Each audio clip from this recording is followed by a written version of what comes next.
Students, trainees, welcome, a warm welcome, very good morning to you. I know that a phase of practical exams are going on in South and today is the last day. A lot of you have just got the result and most of you have passed in flying color last week. Now the new batch second year has become final year exam going, and I think in about within 3-4 weeks we are going to get a new batch which will be almost 100 first year DNB surgical onco students. As per your request, this is a request which I got from all of you in our Telegram and WhatsApp DNB students. Sir, please, we want to know the approach and management to a gallbladder cancer.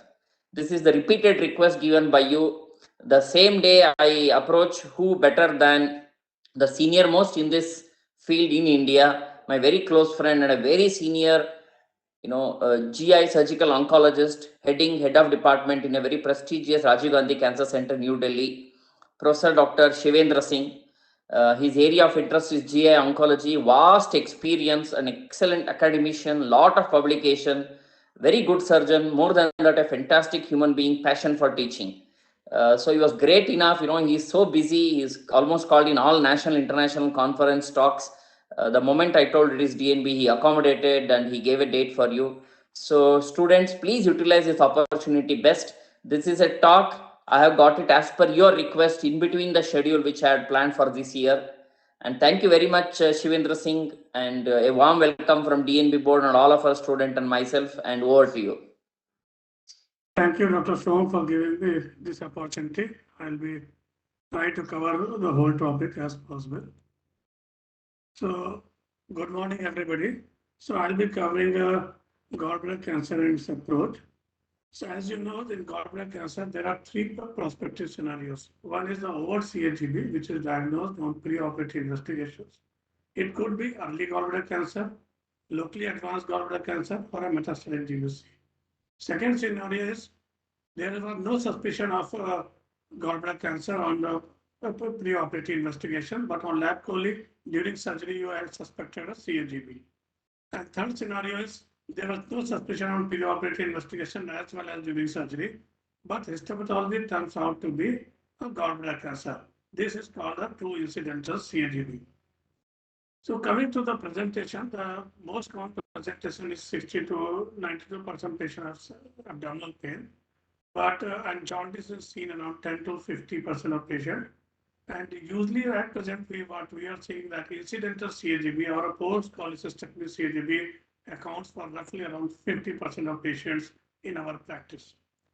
And most of the patients, those who present with over CAGB, they are mostly locally advanced or metastatic, roughly around 75%. So important thing to notice in all suspected gallbladder cancer is always look for supraclavicular lymph node, umbilical nodule. If it is a post-cholecystectomy, we always palpate for the port side nodules. Look for ascites or pelvic deposits on a rectal examination. The ultrasound is a good screening investigation, but it is not a good for staging workup. Usual finding is either a gallbladder is replaced by mass or you find a focal or irregular wall thickening. And this you can see, this is a gallbladder wall thickening. You can see a focal thickening or there is a polypoidal lesion you can see. And in this you can see the whole gallbladder area is replaced by a mass. These are the three common presentation on ultrasound. And what is the normal wall thickness is less than 3 mm. And if it is focal more than 4 mm, then it is focal GB wall thickening. And this is very suspicious of malignancy. If it is diffusely thick wall, then more than 7 mm raises a suspicion. If it is more than 20 mm, definitely it is malignant, but there is confusion in 4 to 20 millimeters. Other thing that you should look for in thick wall GB and ultrasound is whether it's focal, symmetric or asymmetric. Look for intramural changes, whether it's focal or diffuse. Then are there any ecogenic foci or cyst, mural layering, or the interface with the liver is distinct or indistinct. If the interface is lost, there is definitely a malignancy is there. So recently the GB rates have been published. It is based on the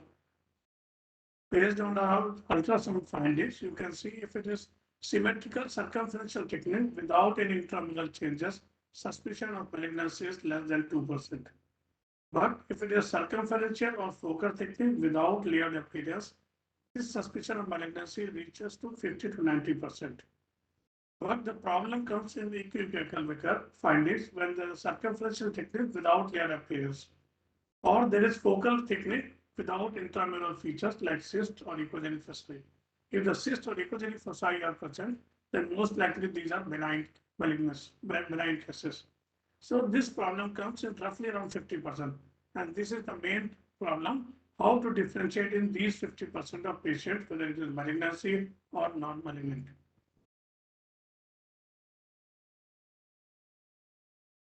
So on the CT scan, the similar findings either in the polypoidal mass or mass in GV fossa, but always it is important to look for the interaortic lymph nodes, celiac lymph node, or left paraortic, because these are non-regional lymph nodes which make it unresectable.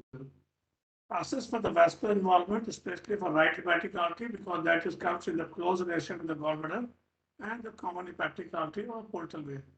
If it is jaundice, then look for the biliary involvement and always look for adjacent organ involvement, especially duodenal or colon. Look for peritoneal or ventral deposits and free fluid. In this, you can see there is a diffuse GB wall thickly, but there is some irregularity. Here, the GB is replaced by mass, and this is definitely CGB with suspicion of duodenal involvement. MRCP is the investigation which must be done in patient with jaundice to look for the level of block, whether it is a confluence involved or not, whether it is a type 2 block or a type 3 block, and it is all must be done in the jaundice patients. Coming to the PET as a diagnostic tool to differentiate whether the malignancy or a non-malignant, the sensitivity and specificity is low, roughly around 75 to 80%, but it's a good modality as a staging workup. It is important to look for a metastatic disease. So it has good sensitivity, but the spectrum of patients may be done in all patients. All these CAGV patients should do a PET CT to rule out extra abdominal or extra hepatic disease. This is our study that we published, how the PET CT changes the management, especially in the patients who are resectable or non-metastatic disease on CT scan. On CT scan, there is no evidence of METs and no evidence of any unresectability. So we found that additional findings were seen in 30% of patients, and it changed the management in 23% of patients due to detection of metastatic disease.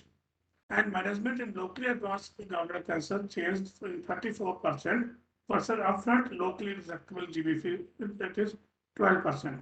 So it is very useful if for a locally advanced cancer, but even in resectable cases also, you can find 12% of patients have metastatic disease.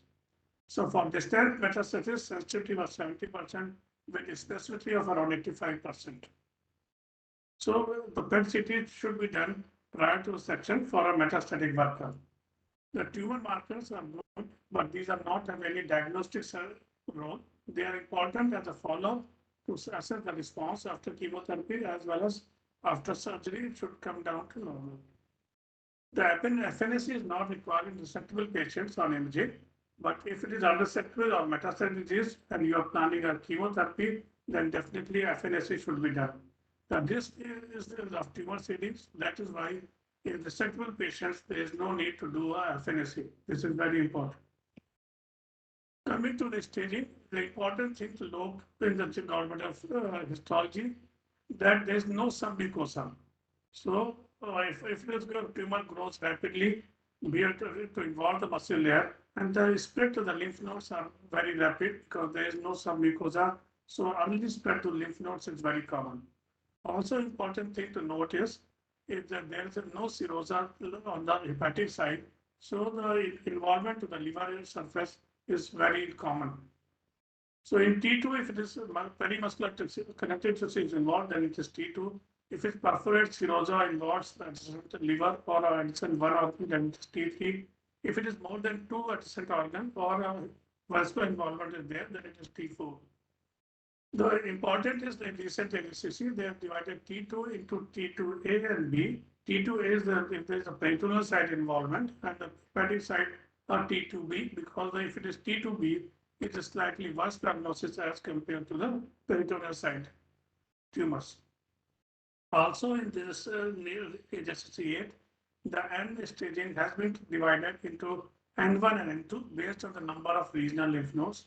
More than 3 lymph nodes qualifies as N2 and less than 3 is N1. Important thing to note is in the HSCC that lymph nodes along CSD, hepatic artery, portal vein, and cystic duct, that is basically a common hepatic or station 8, and station 12 nodes are taken as regional lymph nodes. Rest all the nodes are taken as a non-regional lymph nodes. But with as a protocol, we even a station 30, that is retroconjugate lymph node, should be taken as regional and it should not be a contraindication for resection. So coming to the management of overt CLGB, which are resectable, the standard protocol is surgery is 3 to 4 components are there, that the laparoscopy should be done, intervertical lymph node sampling, lymph node dissection, and then the liver resection. The staging laparoscopy should always be done in all the patients because the chances of finding a peritoneal deposits, even you can see there's just a very small tiny deposit, but it turned out to be malignancy. Always better to use a one port more than the camera port to look for the hidden areas, especially segment 7, leave the inferior areas of the liver, to look for the undersurface of liver, to look for the mets. So the simple putting a scope is not sufficient. Place additional one port at least to look for all the areas in the perihepatic region. And this is the landmark paper was published by G.V. Pant, and they have shown that the laparoscopy avoided unnecessary laparotomy in 23% of gallbladder cancer patients. So once you have done a laparoscopy, there is no spread, then you can do a laparotomy. Either you can use a right subcostal or we prefer a reverse L-shaped incision for a resection. After laparotomy, then again one should look for the peritoneal mass to assess resectability. And once there is no peritoneal mass, then one should duodenal cauterize and send the level 16B lymph node, that is below the inferior renal vein. All the intervertebral lymph nodes should be sent. If it is positive, one should now proceed with the radical surgery. So coming to the third component, that is a lymph node dissection, that I told it involves station 8 and 12 station lymph nodes plus 13 lymph nodes. And 16B is usually sampled, but you can do a complete 16B lymph node dissection, and as well as 8, 12, and 13 station lymph nodes. And this comprises the standard lymph node dissection. And after lymph node dissection, all the structures should be bare like this. Bile duct, hepatic artery, and the portal vein, all the tissue should be taken out. So after HSCC, there are at least 6 lymph nodes are must for proper staging. And recently, the SEER database was retrospectively analyzed, and they have looked all the patients of gallbladder cancer who underwent a radical cholecystectomy, whether the adequate lymph node dissection was done, more than 6 or less than 6, and they did a propensity score analysis, and they found that patients who had adequate lymph node dissection, they have a better survival. And this is because of the likely due to the understaging. If you don't do adequate lymph node dissection, the staging is not proper. You understage the patients, and the decision regarding the adjuvant treatment is usually wrong, and the chances of local tumor recurrence increases. That is why the adequate lymph node dissection is must for a good long-term outcome. Once we have done an adequate lymph node dissection, we usually divide the cystic duct, put in 5 French infantry tube for looking for bile leak test after the liver section and doing a cholangiogram, and send the cystic duct margin for frozen. If the margin comes out to be positive, one need to do a bile duct excision.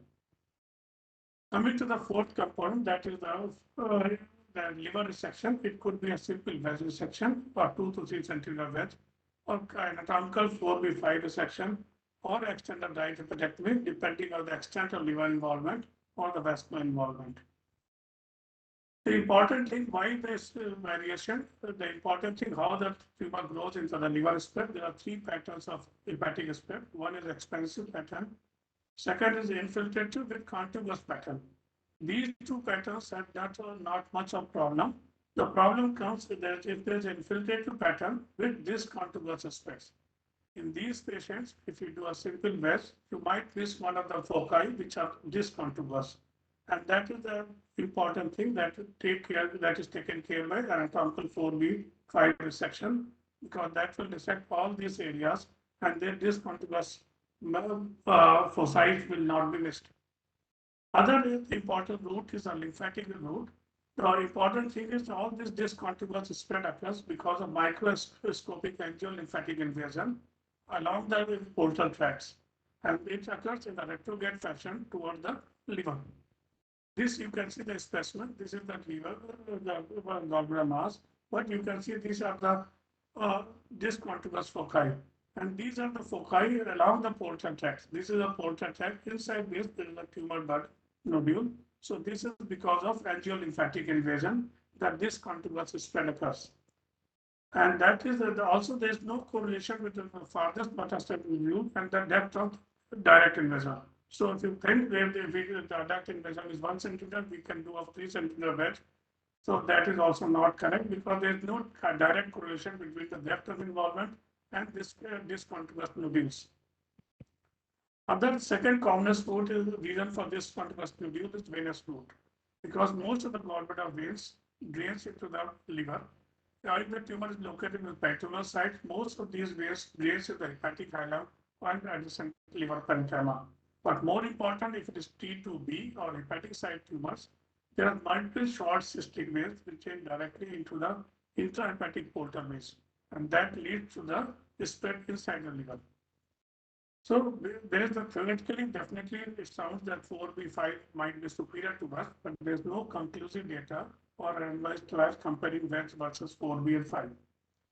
And other technical disadvantage of wedge is there is always difficulty in maintaining a constant thickness of 2 to 3 centimeter wedge, especially while coming down, because always coning occurs and at the hepatic hilum the margin remains decreasing. So that is the other drawback of a wedge dissection. And if you check by the margin standpoint, if you can see the wedge, this is study, this compare the margins, you get around 12 to 20 mm margin wedge resection, but 4B5 you can get 16, 25 millimeters margin, and extended that will definitely get a more margin. So better parenchyma margin is seen with the anatomical 4B5. Also, for most of the micromets occur within 15 to 27 millimeters. So that was the basis of 2 to 3 centimeter wedge. And this there is one data from German Cancer Registry that they found that T2 or more tumors, 4B5 resection might be better, but though it was not statistically significant, there was 5 years survival was 54% versus 46%, but it was not statistically significant. But there was a trend towards better survival in anatomical resection. This is a small series from Japan, in which also 4B5 resection was better as compared to wedge resection. This is a recent analysis of propensity score analysis done in patients with T2 gallbladder cancer comparing wedge versus anatomical 4B5. There was no difference in overall survival. There was better DFS with anatomical 4B5, and the intravenous recurrence was less with 4B5. But there was a higher complications in anatomical segment 4B5 because of higher bile leaks. But definitely trend of the disease-free survival was better with anatomical 4B5. You can see this is the overall survival, there was no difference, but DFS was better with anatomical 4B5 compared to the simple wedge section. Here also you can see the intravenous recurrence was more in the wedge section as compared to 4B5. So how to do the anatomical 4B5 dissection? There are various techniques. We have published our technique of using intraoperative ultrasound. Other technique is Miyazaki's techniques, in which you can clamp the right posterior pedicle to get a right demarcation. Or third approach is upfront ligation of segment 5 pedicle using Gleason-Seek approach or intraparenchymal approach. Fourth is ICT injection with the cystic artery, and then the areas which get demarcated will sectors. And fourth is intraoperative ultrasound guided puncture or occlusion of segment 5 pedicle. This is what we have published recently. This you can see there is a landmark between 5 and 6, that is right hepatic vein well sit. You can do an intraoperative ultrasound, locate the right hepatic vein, and that marks the right border, right margin of resection. In the left side, definitely there is a falciform ligament which forms the left limit of resection. But there is no landmark, surface landmark between 5 and 8 and 4 and 4B. Usually the portal bifurcation is taken as a landmark between 5 and 8 and 4 and 4B. So we use intraoperative ultrasound to look for the portal bifurcation, and that marks the superior limit. So the superior limit is portal bifurcation, right hepatic is the right margin, and the falciform is the left margin. So see, this is the extent of the section. On the inferior surface, you have to resect all this till the hilar plate. On the right side, you should locate the rubeus sulcus, and one has to be anterior to the rubeus sulcus to avoid injury to the right posterior pedicle. So in the anatomical 4B5, you can control the 4B pedicle on the left side either by looping and ligating and dividing, or you can do a en masse ligation of 4B pedicle. For superior limit, locate the portal bifurcation by using intraoperative ultrasound and mark it. For right margin, use a right hepatic vein as a intraoperative ultrasound and mark as a on the surface to locate it. And this is the inferior transaction margin. Usually we start on the left side, start the transaction from the left side, and once you have completed the left side transaction, start the right side transaction. Locate the right hepatic vein, remain on the left side of the right hepatic vein till the line of demarcation.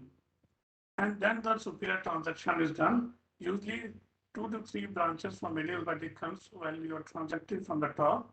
And these are the major source of bleeding, but should be very careful. These should be ligated or clipped properly. And in the end, you have to find a segment 5 pedicle, which is taken at the end. And this is the usual extent of resection. You can see the right hepatic vein is seen completely on the edge. And this is the specimen that it should look like.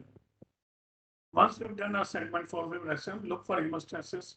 We do a methylene blue test and intraoperative cholangiograms just to confirm that you are not injured to the right posterior pedicle or a segment 8.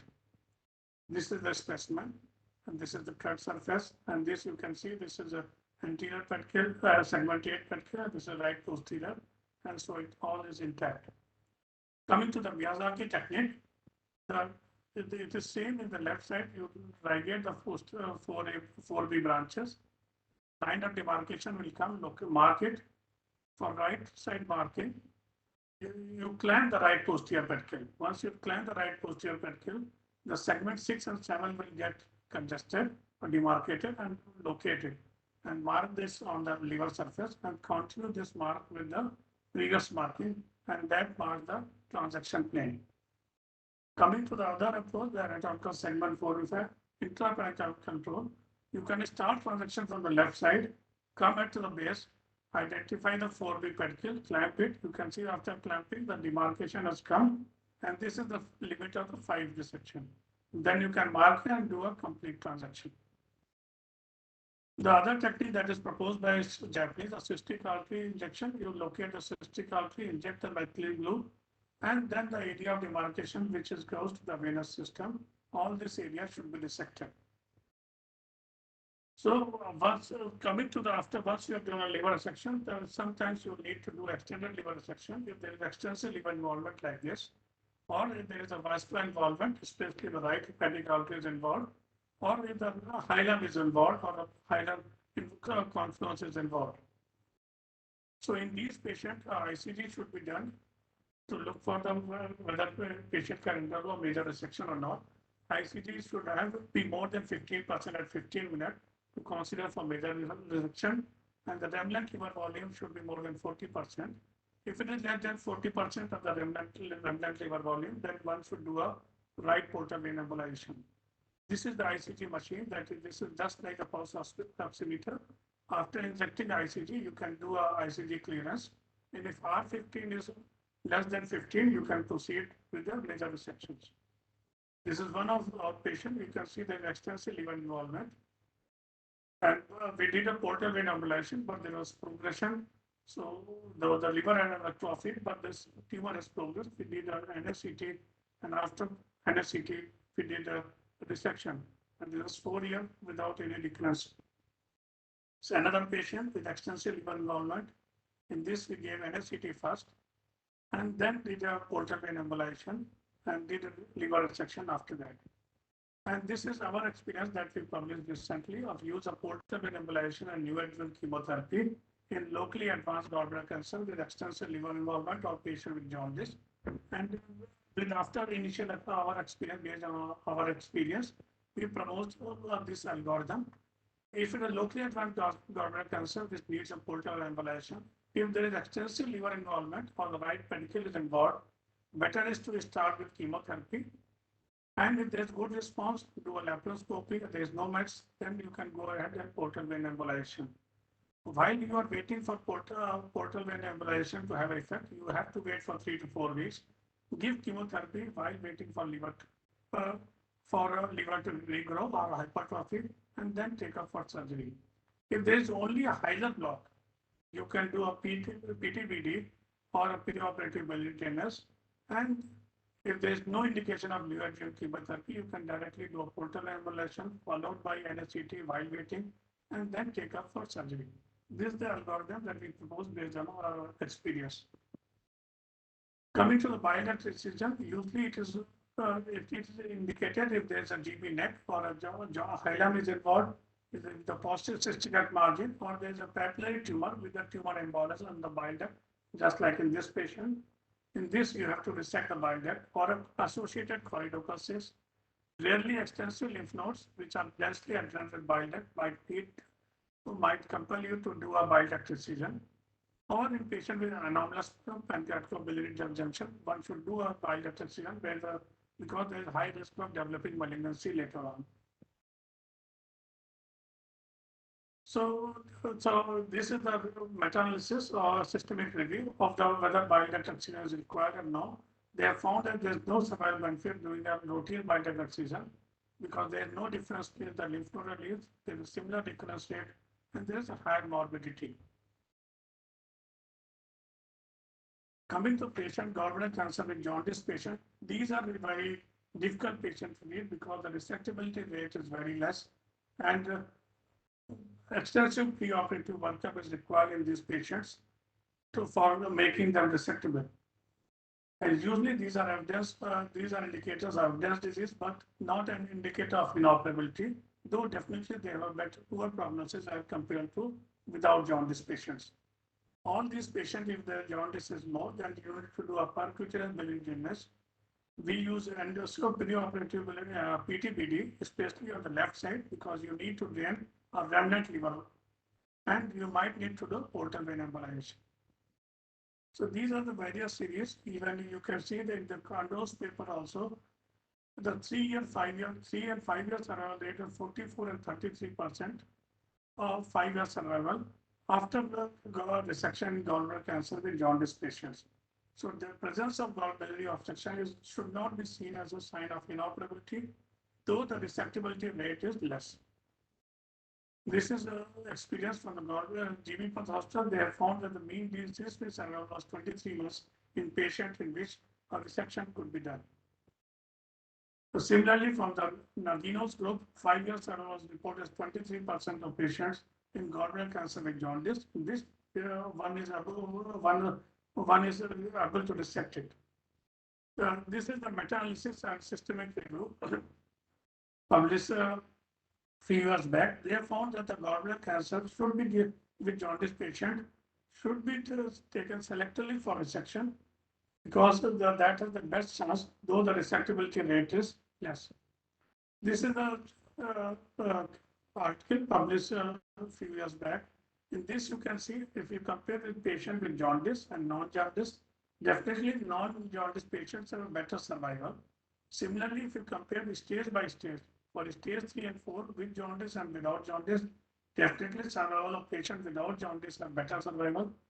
But if you compare the patients of stage 3 or 4 with or without jaundice who underwent resection, so if you are able to resect, the survival almost becomes similar. So the resection should not be contraindicated just because the patient is having jaundice. If it is resectable, and one should make every attempt to do resect because that is going to improve the survival.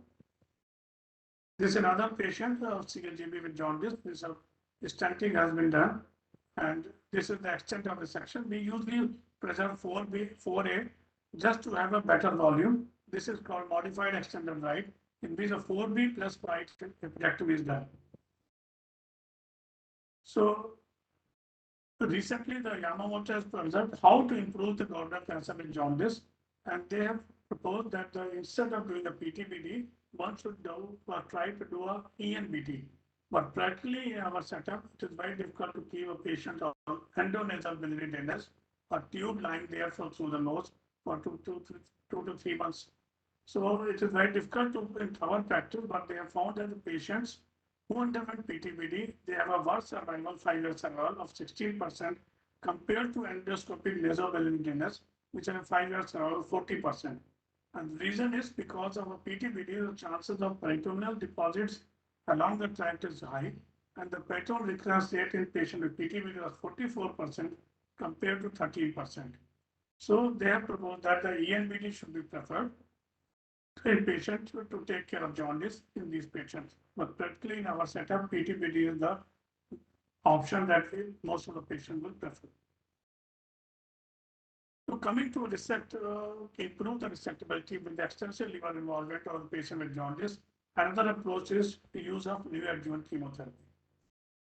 So in the NCCN also, in patient with unresectable, you can try systemic therapy and check for a response. If it is resectable, you can try to resect it. This is the initial study, was again published from Rajiv Gandhi Cancer Institute in 2015. A small group of patients, 21 patients, and in this also the median survival was 42 months in patients who underwent resection of neoadjuvant chemotherapy versus 6 months in which resection was not possible. So the hypothesis was, if after neoadjuvant chemotherapy, if you are able to resect, definitely survival is going to improve. This is another article from TMS published in 2014, and they have also found that neoadjuvant chemotherapy increases the resectability in patients with locally advanced patients, and they have a better survival compared to the patient in which the resection was not possible. And TMS also use a neoadjuvant chemoradiation also in these locally advanced patients. Initial publication was of 28 patients, and they showed that 70% showed a complete or partial response, but only 50% underwent RJ resection. But 5 years ago was better, but only issue was high bile leak in patients with chemoradiation as compared to neoadjuvant chemotherapy.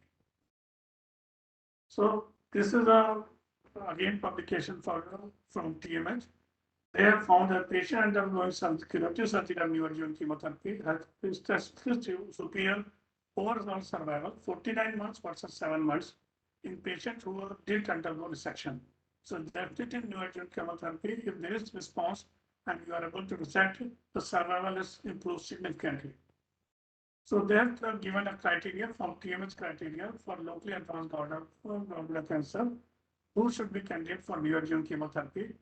All the patients with T3 or T4 tumors, and they should be considered for neoadjuvant chemotherapy. That is contiguous liver involvement more than 2 centimeters, bile duct or hilar involvement, involvement of stomach or duodenum. If there is a suspicious lymph nodal involvement, they have taken us and even if a single node, it is better to take up for neoadjuvant. That is their hypothesis. If there is vascular involvement, then also one should take for neoadjuvant chemotherapy. For incidental, if there is residual mass is seen in GB fossa or nodes are seen, so better to take up for neoadjuvant chemotherapy. This is the hypothesis that they have proposed, and they are doing a trial again on bigger trial of comparing neoadjuvant chemotherapy versus neoadjuvant chemoradiation in these locally advanced group of patients. So this still trial is going on. So this is the initial pilot study we did around 5 years back, and all the patients with border resectable, extensive liver involvement or extensive neural disease. Our criteria for neoadjuvant chemotherapy was all T4 lesions involving 2 or more adjacent organs, extensive hepatic infiltration needing more than 4B in 5, N2 disease, bulky regional lymph nodes, and patient while waiting after portal vein embolization.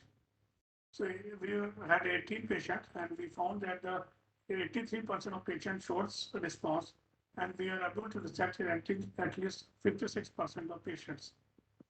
And definitely 2 years ago, 66% in patient underwent resection compared to none of the patients who underwent resection survived 2 years.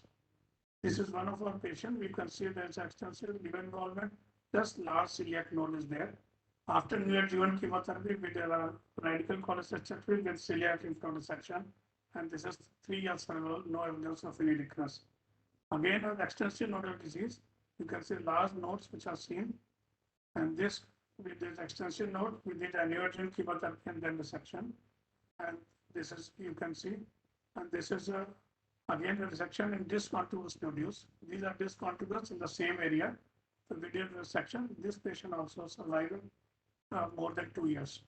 So neoadjuvant chemotherapy can downside in roughly around 5%, 50% of patients to facilitate larger resection, and survival improves significantly if you are able to resect these locally advanced patients. Coming a word about adjuvant treatment. So at present, what recommendation is for T2 or more than T2 or more, and node positive patient should be offered some form of adjuvant treatment for either chemotherapy or chemoradiation in T2 or node T2 or more and node positive patients. And especially after the Bile, though the Bile trial, it has shown that the adjuvant care has improved the survival in the per protocol analysis. And after that, the adjuvant capecitabine has become standard of care, and it should be done. So the adjuvant treatment for NCCN also recommends resecting all the patients who are for R0 and resection, and if it is T2 or more and node positive, one should do an adjuvant chemotherapy. This is our experience that we analyze our experience of multimodality management of GBC patients. In this, we compared the patients in which adjuvant chemotherapy was needed, and they underwent completed the adjuvant treatment versus patients who did do adjuvant treatment, though it was indicated, and they found that overall survival was definitely better in patients who did undergo and completed the adjuvant treatment, as well as disease-free survival was better. So if the adjuvant chemotherapy is needed, definitely it prolongs the overall survival as well as disease-free survival. So once we have managed the overall CLGB, the two scenarios that I told you, that is unsuspected CLGB, or you found a CLGB, suspicion of CLGB during lab chole, one should not proceed with cholecystectomy at this point of time. And because we have not done a complete workup, if try to do FNAC, or if there is a peritoneal or mental deposit, take a biopsy, or if there is a GB mass and you can take a biopsy without opening the GB, you can take it. But if there is difficulty in taking biopsy, just close and one should refer it to a higher center where the adequate workup and surgery can be done. If you are doing lab chole, one should convert. If you don't convert to open and do a radical cholecystectomy if the expertise is available. If the expertise is not available, better is to not proceed. Just take a biopsy if it is possible. If it is difficult to take biopsy, just close and refer to the better center. This is also a recommendation in the NCCN also. For incidental CLGB, these accounts are now roughly around 40 to 50% of patients now present with incidental CLGB, which is there is no suspicion on preoperative workup, pre-cholecystectomy workup, as well as during surgery. On histology, it comes out as a surprise or a malignancy. In all these patients, one should always review the pre-cholecystectomy ultrasound or MG, because what we have noticed is most of the time we find there was a focal thickening or some thickening of wall thickening was there, which was missed by the surgeon. So these are not true incidental, because these are usually a missed CAGB, and they carry a worse prognosis as compared to the true incidental, because they are higher category or higher stage patients. Always notice the intraoperative details, whether there was difficulty in surgery, conversion was needed or not, or spillage was there, or the space was removed piecemeal. Always look at the histopathology, whether it was intact gallbladder or it was in the piecemeal, because it indicates that the gallbladder surgeon had spill, and the chances of recurrence would be high.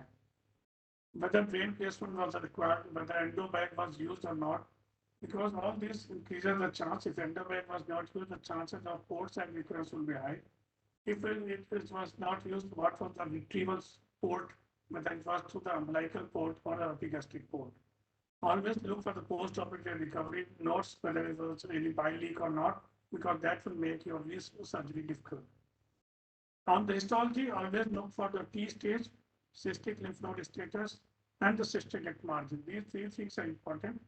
Always get all the blocks and preferably whole gallbladder specimen if you can get, because the gallbladder might not be properly staged. It might be T1 at B at place, and it could have been a T2 done by a good pathologist. So always get all the blocks and preferably whole GB specimen to get it reviewed by a good pathologist or a good oncopathologist.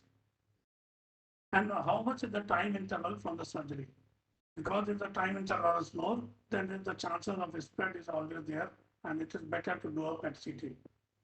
For workup of incidental CGB, PET CT should be done, though if it just comes in very quickly, the chances of finding inflammatory areas in the operative bed area as well as port site is quite high, but still it will be important to rule out distant mets.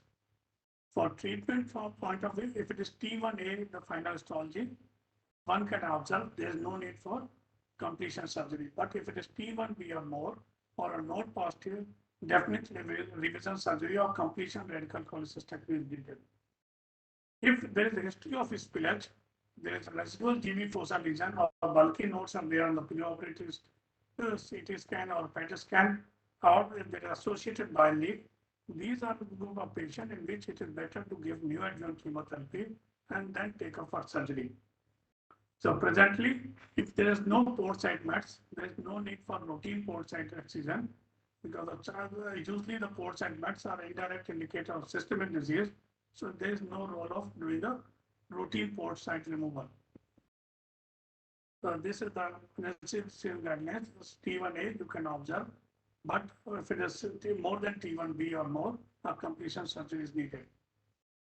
To conclude, especially in northern India, there should be high index of suspicion for gallbladder cancer in patients with gallstone disease, and always look for any focal thickening.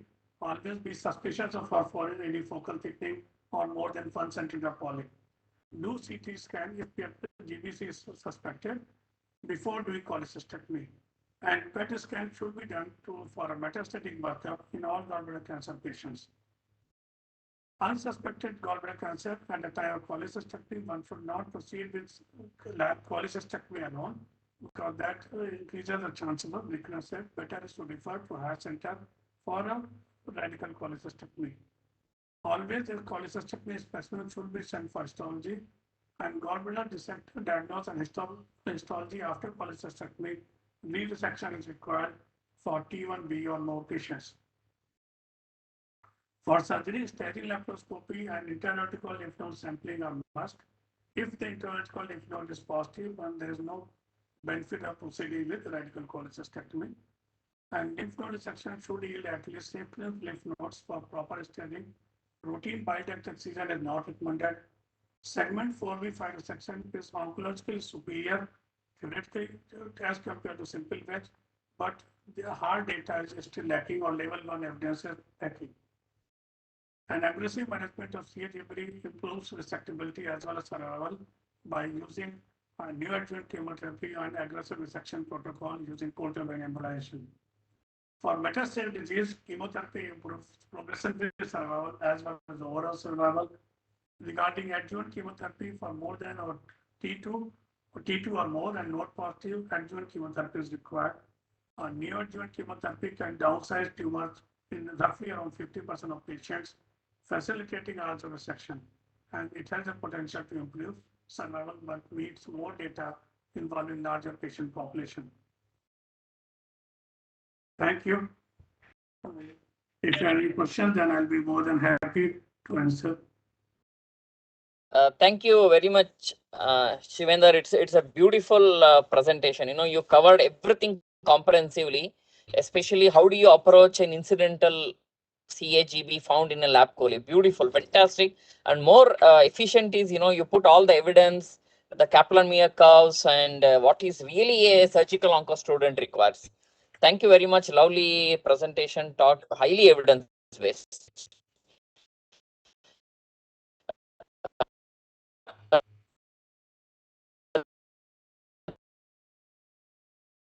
Hello. There are some Yeah, questions in the just Lala gland. Suppose it is actually T1A CAGB. During a lab, there is a bile spillage during the index lab coli. So what should be the approach? Because T1A CAGB we observe, but during the surgery, from the cystic duct or from the gallbladder, while doing a cholecystectomy, while separating from the liver bed, there is a bile leak. So does that change, or is it same as any other T1A intact removal? There is a one paper in which they have found that the patients in which bile spillage occurred, whether it is whatever T stage, the chances of recurrence increases. So better it is to give chemotherapy in all these patients in which the bile spillage has occurred. And also it will be better to do a completion surgery after neoadjuvant chemotherapy. A good message. There is another question. Is there any role of brachytherapy in CAGB? I think Maya is asking, probably like something like you have a Mirizi or pseudomirizi like syndrome. Is there any role of interstitial brachy to that particular area of duct? At present, there is no data for intra-operative brachytherapy. There was some data from Japan using a IURT in these patients, of locally advanced patients, but not much patient data is there present at present. And if it is a margin is positive, you can do a bile excision and do a hepatocytosis, get a clear margin.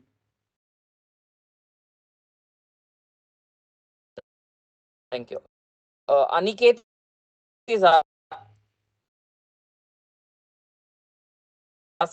if they ask what is this terminology right, is there any difference? Both are same, and what should be the right answer?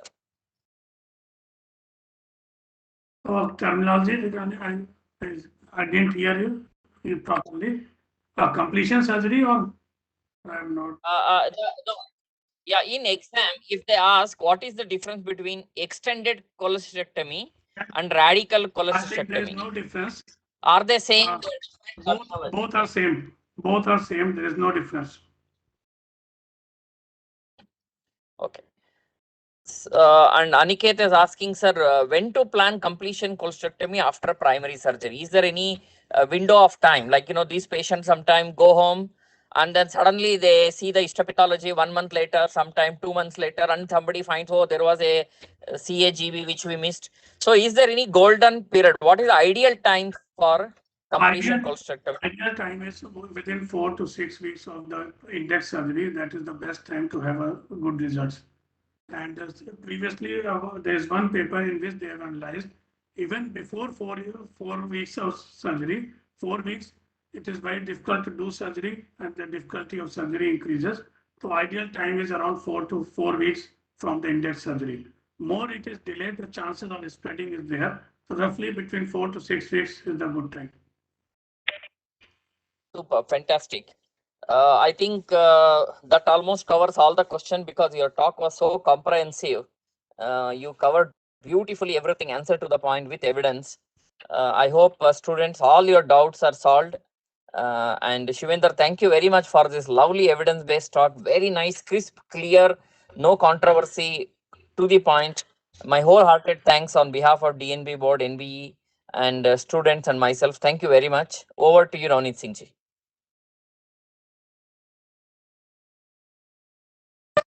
Thank you very much, Dr. Shivendra Singh, for the presentation. And thank you very much, Professor Dr. Soma Shekhar, for joining us. And thank you, trainees, for joining us.